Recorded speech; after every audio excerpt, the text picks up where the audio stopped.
আচ্ছা 26 ব্যাচের কোনো কনফিডেন্স নাই, 26 ব্যাচের মনে হচ্ছে তার সব পড়া সে হচ্ছে ভুলে গেছে, এতদিন যতগুলো পড়া পড়ছে, ইভেন কিছু কিছু অধ্যায় এত ভালো মতো পড়ছে, তারপরও মনে হচ্ছে যে ভাই আমার এই অধ্যায়টা এখন দেখলেই মনে হচ্ছে আমি পারি না, সেটা আমি ভুলে গেছি এই অধ্যায়টা।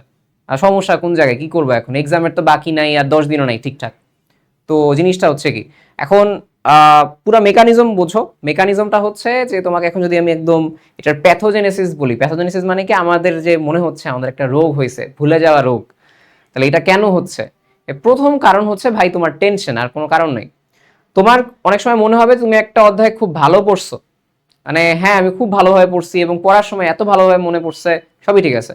এক্সামের আগে হুট করে অধ্যায়ে আমি পেজ খুলতেছি, পেজ উল্টাচ্ছি, মনে হচ্ছে গেছি ভুলা। কারণ কি? মেইনলি কারণ হচ্ছে টেনশন। ঠিক আছে, এক্সাম বাড়ে, এক্সাম আসে, কন্টিনিউয়াসলি সামনে আগায়, সাসপেন্স থাকে না একটা, যে সিট কেমন পড়বে, গার্ড কেমন পড়বে, কোয়েশ্চেন কেমন করবে, নতুন সরকার আসছে, নতুন শিক্ষামন্ত্রী আসছে, আরো আরো কতগুলা জিনিসপাতি আছে, চিন্তা করো। এরকম ফ্যাক্টর যখন মাথায় আসে, টেনশন তো স্বাভাবিক। তার উপর তোমরা ফুল সিলেবাস প্রথম কতদিন পরে, আমি নিজে শর্ট সিলেবাস ছিলাম, তোমরা কতদিন পরে ফুল সিলেবাসে আসছো। সো এরকম যখন একদম বড় বার্ডেন মাথায় আসে, তখন ব্রেইন না এই যে পড়া জিনিসগুলো সে ক্যাচ করতে পারে না। তার কাছে মনে হয় এই জিনিসগুলো ফিয়ারের কারণে তার মনে হয় আমি ভুলে গেছি। ট্রাস্ট করো, তুমি যদি অধ্যায়টা পড়ে থাকো, এক্সামে যখন কোয়েশ্চেন আসবে না, বা কয়েকটা এক্সাম যখন তুমি দিয়ে ফেলবা না, তোমার মনে আসবে। ধরো বাংলা তোমার পড়তেছো, তুমি বাংলা এক্সাম প্রথমে আসতেছে, ইংলিশ এক্সাম প্রথমে আসতেছে, তোমার বাংলা এক্সামের আগের দিন মনে হচ্ছে, ইংলিশ এক্সামের আগের দিন মনে হচ্ছে ভাই গ্রামার ভুলে গেছি, ভাই ওই কল্যাণী কি করছে আমি ভুলে গেছি, ঠিক আছে, অনুপম কি করছে আমি ভুলে গেছি, মনে হইতেই পারে। বাট এক্সাম হলে গিয়ে যখন ফার্স্ট বার তুমি ওই এমসিকিউ গুলো দেখানো শুরু করবে না, কয়েকটা যখন তুমি পারবা, তারপরে তোমার ওই ফ্লোটা চলে আসবে। এটা বিশ্বাস করো, প্রতি বছর হয়, প্রতিবার হয়, প্রতি এক্সামে হয়। আমার প্রতিটা এক্সামে আমি সাফার করছি এটা, এটা এসএসসি হোক, এটা জেএসসি হোক, এটা এইচএসসি হোক, এটা অ্যাডমিশন হোক। এক্সামের আগে যখন অনেক প্রেশার থাকে, প্যাথোজেনেসিস যেটা, প্রেশার থাকলে আমরা ভুলে যাই তখন। সো এটা নিয়ে তোমার এখন বিন্দু মাত্র টেনশন করার কোনো কারণ নেই।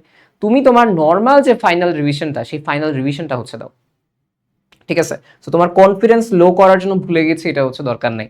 এবং এবং আরেকটা কথা আছে এখানে, কনফিডেন্সটা কেন কম হইতে পারে, এটা একটা কথা। তোমরা ফাইনালে আরো কিছু মডেল টেস্ট দিবা, তোমরা বিভিন্ন জায়গায় আরো কিছু মডেল টেস্ট দিবা, রাইট? এবং এইটাকে আমি অবশ্যই হচ্ছে বলি যে অবশ্যই দিবা, লাস্টের মোমেন্টে যেগুলো ছিল এগুলো দিয়ে শেষ করবা, ঠিক আছে। বাট মোটামুটি স্ট্যান্ডার্ড কোয়েশ্চেন যেগুলো হচ্ছে বোর্ড প্যাটার্নে আসলে ফলো করে, সো ওইগুলাই যখন তুমি দেখবা তোমার মার্কস কমে গেছে বা মার্কস কম হয়েছে, তখন মনে হবে যে ভাই আমি তো এইচএসসি করবো, ডিজাস্টার, এইচএসসি তো আমি আরো খারাপ করবো। বাট এটা নিয়ে টেনশন করো না। এমটি বা মডেল টেস্টের রেজাল্টের চাইতে ইউজুয়াল টাইমে এইচএসসি রেজাল্ট ভালো হয়, ঠিক আছে, ইউজুয়াল টাইমে বেশিরভাগ সময় ভালো হয়। সো এটা নিয়ে বেশি একটা টেনশন করার কারণ নেই। তোমার কাজটা হচ্ছে, তুমি যে এমটি দিছো মানে কি ভাই, এমটি দিছো মানে তোমার এইচএসসি তে খারাপ করবে এই জন্য এমটি দাও নাই, মডেল টেস্ট এই জন্য দাও নাই, দিছো এই জন্য এইখানে যে ভুলগুলো করছো তুমি শিখে ফেলবা। এইটা নিয়ে বেশি মাথা না ঘামায়, কনফিডেন্স লো না করে চিন্তা করো যে আচ্ছা আমি তো এটা ভুল করছি এইখানে, তার মানে এটা আমি এইচএসসি তে ভুল করবো না, তার মানে কি আমি এইচএসসি তে ভালো করবো। কনফিডেন্সটা মানে প্রত্যেকটা জায়গায় একটা পজিটিভ মাইন্ডসেট রাখো, যে আমি এই এমটিতে খারাপ করছি মানে হচ্ছে কি যে আমি এটা মেইন এক্সামে ভালো করব। কনফিডেন্সটা আপ করো, এটা একটা কথা, ঠিক আছে। আরেকটা কথা হচ্ছে, লাস্ট এই যে মোমেন্টটা আছে, লাস্ট মোমেন্টটায় নিজেকে এটা বোঝাও যে তুমি হার্ড ওয়ার্ক করতেছো। তোমার যদি এখনো এরকম থাকে যে আমি এখনো টাইম ওয়েস্ট করতেছি, এখনো যদি এরকম থাকে আমি ফুটবল নিয়ে মারামারি করতেছি, ঠিক আছে, ফুটবল নিয়ে এইচএসসি 26 বাদে পৃথিবীর সবাই মারামারি করবে, খালি এইচএসসি 26 মারামারি করবে না, ঠিক আছে। যে আমি মারামারিতে ঢুকে গেছি, ওইটা করলে তোমার কনফিডেন্স আরো লো হবে। তুমি এই কয়দিন পুরোপুরি মানে পুরোপুরি তোমার হচ্ছে পড়ালেখাটা একদমই ডুবে থাকবা। পড়ালেখায় ডুবে থাকলে তোমার মাইন্ড তোমাকে এটা বলবে যে আচ্ছা তুমি তো পড়ে আসো, তুমি তো পড়তেছো, তাহলে তোমার কনফিডেন্স কেন থাকবে না, তুমি তোমার বেস্টটা দিছো। তো যখন নিজের মাইন্ডটাকে কন্ট্রোল করতে পারবে, কনফিডেন্স পুরোটা মাইন্ড গেম। কতটা নিজের তুমি ফেক কনফিডেন্স দিতে পারো, দেও, প্যারা নাই কোনো। ওভার কনফিডেন্স দেও, কোনো প্যারা নেই, বাট দেও। এখন এই কনফিডেন্সটা ইম্পর্টেন্ট, কনফিডেন্স বেশি লো হয়ে গেলে পারা জিনিস ভুল করবা। সো ফেক দাও, ফেক করো নিজেকে, যা yes I am the best, I am the best student in the world. এখনো হইতে পারিনি তো কি হয়েছে, আগামী 2 দিন পড়লে আমি বেস্ট স্টুডেন্ট হয়ে যাবো, প্যারা নেই কোনো। মাঝে মধ্যে এরকম হয়, ঠিক আছে, কোনো সমস্যা নেই, তুমি এটাকে ইয়া করো, ঠিক আছে। খেলা টেলার জিনিসগুলো হচ্ছে, জিনিসটা কিরকম, এখন যাদের হচ্ছে পড়ার তো শেষ, সে হচ্ছে খেলা দেখবা, সমস্যা নেই। যার পড়া শেষ না, এখানে বুঝছো, আর যদি অবস্থা একদম ডিজাস্টার হয় যে আমার সারাদিনই আসলে পড়া লাগতেছে, ওইখানে আমার খেলার জন্য 2 ঘন্টা টাইম আমার দেওয়া সম্ভব না। মানে জিনিসটা এরকম যে আমি অবসর দিলেও আমার সমস্যা, পড়া এতটাই অবস্থা আমার খারাপ, তাইলে তোমার জন্য ফুটবল বিশ্বকাপ দেখা যাবে না। এখন হাইলাইটস দেখবা, কে কত ইয়া করছে, মাঝে মধ্যে থাকে না, একদম তো আমি তোমাকে বলতে পারবো না তুমি সারাদিন পড়তে পারবা, ভাই রোবট সারাদিন পড়ে, তুমি সারাদিন পড়তে পারবা না। কিন্তু তোমার ম্যাক্সিমাম টাইমই, তোমার ধরো যেইখানে টাইম ওয়েস্ট হইতো 2 ঘন্টা, ওটা তোমার আধা ঘন্টায় কনভার্ট করতে হবে। যেখানে 8-9 ঘন্টা মোবাইলে তোমার স্ক্রিন টাইম, ওই টাইমে তোমার করতে হবে আধা ঘন্টা স্ক্রিন টাইম। সেই আধা ঘন্টার মধ্যে হাইলাইটস দেখে ফেলবা, প্যারা নেই।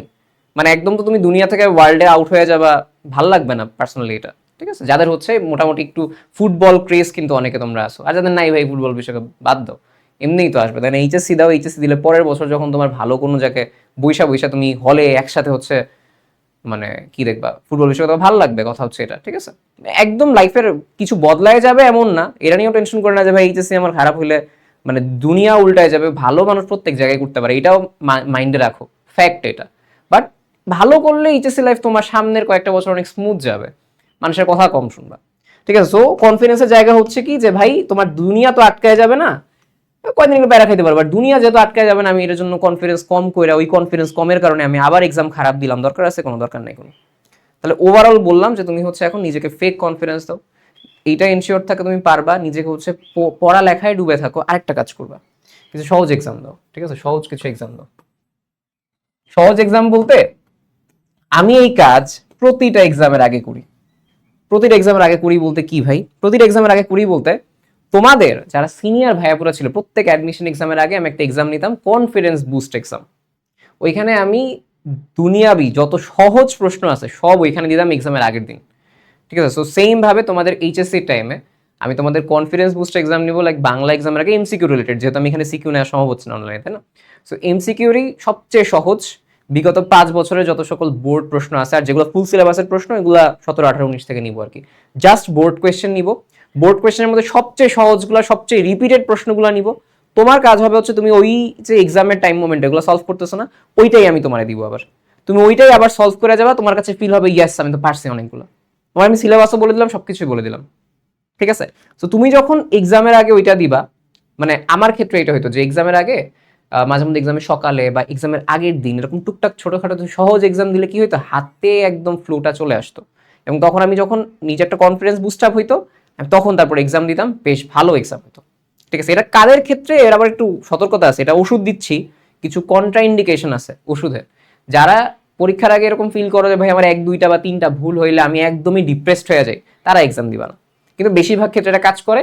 মোস্ট অফ দ্য স্টুডেন্ট, আমি মোটামুটি 100 জন যদি আমি বলি, ওভারঅল 92, 93 এরকম পার্সেন্টেজ মানুষজন, ঠিক আছে আমার দেখা মতে আর কি, অ্যাপ্রক্সিমেট বলতেছে, এরা আসলে পছন্দ করে এভাবে এক্সাম দিয়ে। আর যে কয়জন হচ্ছে মনে করো ভাই আমি বেশি প্যানিক খেয়ে তারা এক্সাম দিবা না। আমি এটা অ্যারেঞ্জ করতেছি, একটু ডেসক্রিপশনে যাও, আমি টেলিগ্রাম চ্যানেলের লিঙ্ক হচ্ছে দিয়ে দিছি, আর এই যে এই ফেসবুক পেজ আছে বা এই যে ইউটিউবটা আছে, এখানেই সবকিছু হচ্ছে আপডেট পাবা। বাট হোপফুলি তুমি যদি টেলিগ্রামে থাকো সবার আগে হচ্ছে এখানে আমি এক্সাম লিঙ্কটা দিয়ে দিব, এক্সামগুলো একটু প্র্যাকটিস করো। ঠিক আছে, সো ওভারঅল আমার কথা হচ্ছে এটাই যে এখন ভাই অনেক কিছু হয়েছে, আছে, প্যারা নাই, বুঝছো? মানে এইচএসসি এক্সামটা শুরু হইলেই তোমার কনফিডেন্সটা বাইরে মানে কি বলে বেড়ে যাবে। ঠিক আছে, আর এই হচ্ছে মেইনলি কথা যে তোমার এইখানে আমি যে আগে একটা ভিডিওতে রুটিন বলে দিছিলাম যে কি করবা তুমি। সো লাস্টের কয়েকদিন অবশ্যই বাংলাটা ভালো মতো পড়বা, তাই এক্সাম প্রথম কয়েকটা ভালোভাবে দিলে পরের বলগুলা ফুটবলের মতো দেখা শুরু করবা। ঠিক আছে, ঠিক আছে, ওকে, প্যারা নেই, কনফিডেন্সটা হাই রাখো, এক্সাম যা পারো না এফিসিয়েন্টলি দাগে আসতে পারবা। অনেক পড়ছো বাট কনফিডেন্স লো, এফিসিয়েন্টলি লাগাইতে পারবো না। সো কনফিডেন্স, নিজেকে ফেক কনফিডেন্স দাও, পারবো আমি, I am the best student in the world, যাই হয়ে যাক আমি বেস্ট ট্রাই করবো অ্যাটলিস্ট। ওকে, আল্লাহ হাফেজ সবাইকে।